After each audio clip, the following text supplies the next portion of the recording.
My Family Celebrates Day of the Dead by Lisa Bullard. My Family Celebrates Day of the Dead.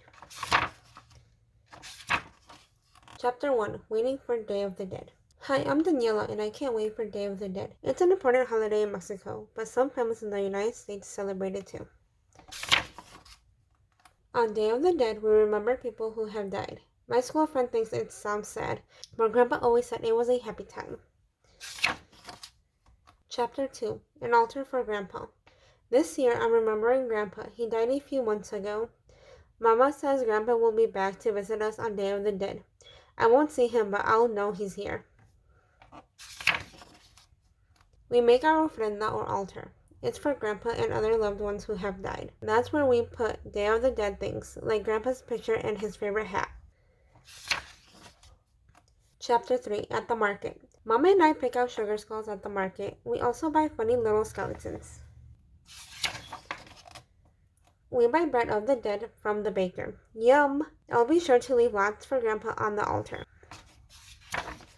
Chapter 4, Celebrating. On Day of the Dead, we visit the cemetery. We clean Grandpa's grave. We leave marigolds for him to smell. Lots of family members come to visit later. Everybody tells funny stories, especially about Grandpa. I laugh until my belly aches, or maybe that's because I ate too much tamales. Day of the Dead is almost over. I'm going to keep Grandpa's hat in my room. He'll look for it on the altar next year. Learn about holidays. Day of the Dead is an important holiday in Mexico and other parts of Central and South America. Some families in the United States also celebrate it. The Aztecs once lived in part of Mexico. They believed the dead visited during a special time every year. The Spanish came to Mexico in 1519. The Spanish were Christians. They remembered people who died on November 1st and 2nd. Day of the Dead combines those Aztec and Christian ideas. Skeletons and sugar skulls are a common Day of the Dead decorations. They remind people of the dead but are not meant to be scary.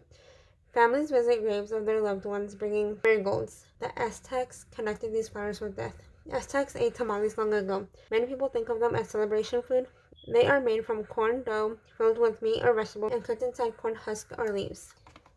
The end. For this book, I have an activity where children will be able to make their own sugar skull, but with a balloon. Here's an example of the one I made really fast before reading the book. So for this activity, they will need a balloon and different color markers. Children can use any colored balloon and markers to make their sugar skull.